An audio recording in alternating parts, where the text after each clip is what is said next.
Goffstown Public Library welcomes you as we come together tonight to reflect and remember. 10 years ago, we awoke to a picture-perfect late summer's day. It was a day that began like so many other blue-skied September mornings, but ended in a darkness we had never before experienced. The events of that day and its aftermath affected us all in one way or another, whether we ran to scoop our children to the safety of our loving arms, whether we lined up to give blood, or we ran to find sanctuary in a church. We all felt the icy grip of fear and uncertainty. As those now iconic images and the realization of tragic enormity began to emerge, so too did stories of unprecedented heroism, stories of personal fear being cast aside in order to serve, save, and protect.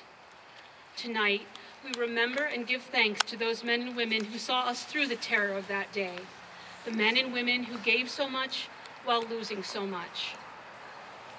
We are grateful to those who are entrusted each and every day with our safety and well-being, to all our first responders, fire, police, EMS, public works, citizen emergency response teams, as well as the spiritual leaders of our faith communities. We remember and give thanks to the men and women who wear the uniforms of our armed services, who have faithfully and at great price risen to the defense of our country and our freedoms. May their strength of character and bravery serve as inspiration to us all. As we reflect on that day, let us not acquiesce to the fear and helplessness we felt 10 years ago. Let it not cloud our judgment or be allowed to erode those freedoms we hold so dear. Let us proudly acknowledge and exercise those precious freedoms. Among them, the freedom to assemble as we please, worship as we please, read what we please, and voice our opinions as we please. But let us do so with acceptance and respect. It is true, life has changed. The world has changed. The losses suffered on 9/11/2001 and the sacrifices made in the 10 years since are indeed profound. May those losses and sacrifices serve as a reminder that we all have an obligation to consciously, actively work to make this world, our world, a better, safer, more inclusive place.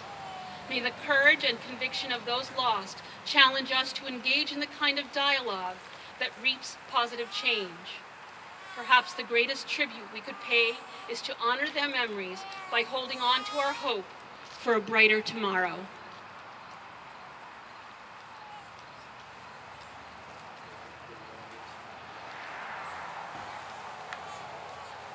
One verse that you all know. My country, 'tis of thee, sweet land of liberty, of thee I sing. Land where my fathers died, land of the pilgrim's pride, from every mountainside, let freedom ring. 10 years ago, my seminary classmate, Blake Allison, lost his wife. She was on the first plane from Boston that slammed into the tower, the Trade Center. And Blake was shattered.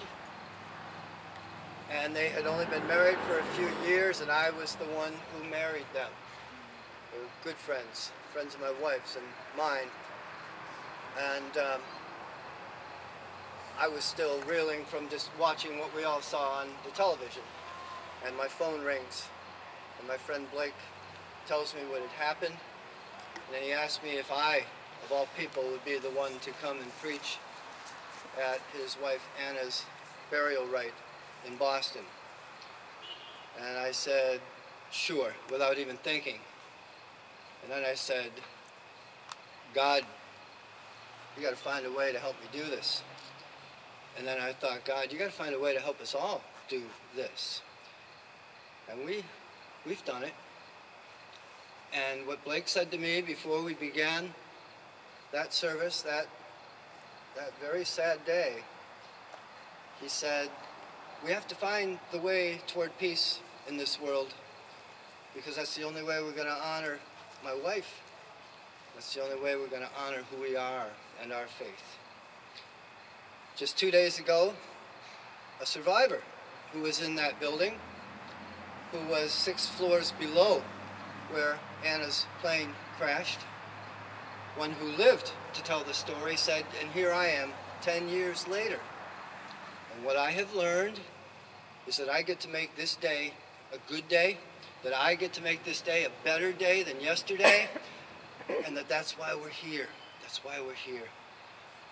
If Blake can say what he said and that other man could say what he said, I think we can join in spirits as well as we walk forward into 2011 and the future, with several who are here among us who weren't even with us at that time, little kids, and some of you who are bigger kids who may or may not remember. Now it's time to learn to go forward in the spirit that Blake and all of us who survive the violence of this world, and that's all of us to a degree, that we get to do, and I hope that's what we have learned. Now, I'm going to invite you to put down whatever's in your hands and find somebody next to you, take a hand in yours, and I'm hoping we can connect to one another. And I'm going to read a few statements. And if this statement that you hear rings true for you personally, I invite you to give a nice light squeeze of your right hand. So if I say something now that you resonate with or is true for you, just squeeze the hand next to you lightly with your right hand. And if you feel a squeeze on your left hand, that means somebody in this crowd is feeling what a lot of us are feeling. And you pass it along with another squeeze, okay? Okay? First statement.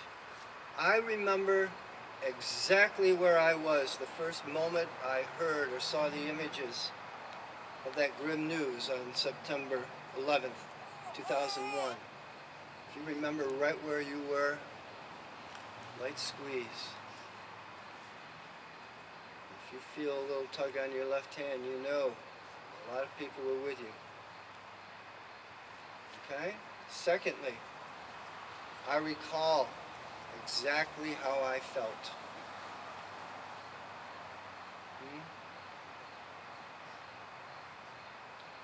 I personally know someone who died either in one of the planes or in one of the buildings or in the act of heroic rescue.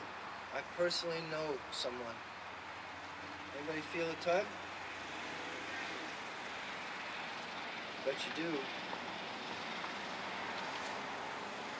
I know someone from Goffstown, New Hampshire, who may have been in the fire department or the police department or the Red Cross, or just felt the need to go down to ground zero and help. If you know somebody from Goffstown who did that, give a little squeeze. I bet a lot of you are going to feel it in your left hand too, because a lot of our people were down there. We dropped everything to help, because that's who we are. How about this? I know somebody who enlisted in the armed services shortly thereafter to try to help their country, to fight terrorism, and to build peace. I hope we know a lot of people like that. I know they're here. How about this? More recently, good news, huh? I know someone who's come home from a tour of duty. I know someone who's about to deploy to keep us free. And lastly, I will pray that no other nation needs to suffer what we did 10 years ago.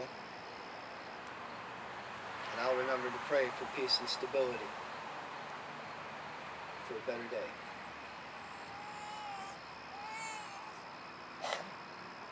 I'd like to invite you all now to simply loosen hands and just offer a moment of quiet reflection and contemplation while candles are being lit and as we hear a wonderful poem and a prayer that Chaplain Deborah will read.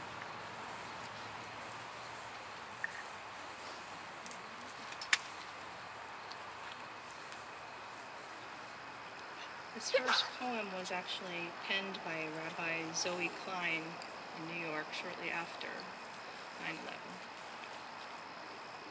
This one is for Building 1. And this one is for Building 2. This one is for the Pentagon. And this one is for a field outside Pittsburgh. This one is for those on the American Airlines flight. And this one is for those on the United Airlines flight. This one is for the hundreds of firefighters. And this one is for the hundreds of police. And I'm going to ad-lib a little bit here. EMTs, paramedics, doctors, nurses, dispatchers, and chaplains. This one is for all the men, and this one is for all the women. This one for all the girls, and this one for all the boys. This one for our luck running out. This one for the New York skyline. This one for the walking wounded. This one for the critically wounded. This one for the survivors. And this one for the dead. This candle for Building 1. This candle for Building 2. And now I'd like to share with you a prayer that was actually submitted by Rabbi Beth Davidson of Manchester. She couldn't be with us tonight, so she asked if I might read this for her. The light of life is a finite flame. Like a candle, life is kindled. It burns, it glows, it is radiant with warmth and beauty. But soon it fades. Its substance is consumed, and it is no more. In light we see, in light we are seen. The flames dance and our lives are full. But as night follows day, the candle of our life burns down and gutters. There is an end to the flames. We see no more and are no more seen. Yet we do not despair, for we are more than a memory slowly fading into the darkness. With our lives, we give life. Something of us can never die. We move into the eternal cycle of darkness and death, of light and life. God bless you all.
shall soon dissolve like snow.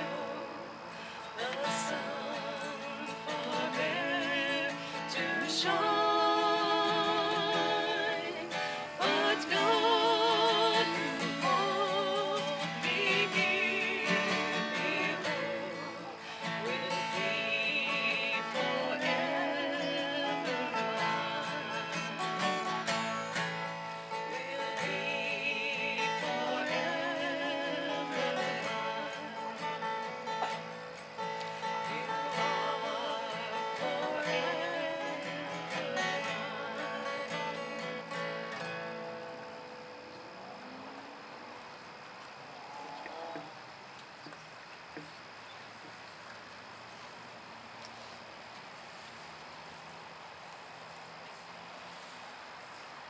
I'd like to thank you all for coming tonight. We invite you to join us inside for refreshments as you're leaving. We also invite you to place your candles in the bucket of sand, and on your exit, we'll listen to members of the Select Chorus who will sing the national anthem. I'd like to thank our singers, Barbara Schuler, Chaplain Grow, and guitarist Jack Hodge. I'd like to thank Father Bill, who's been part of this for a number of years now, and the high school students who are going to finish the program. We thank you, and we hope you go in harmony and peace.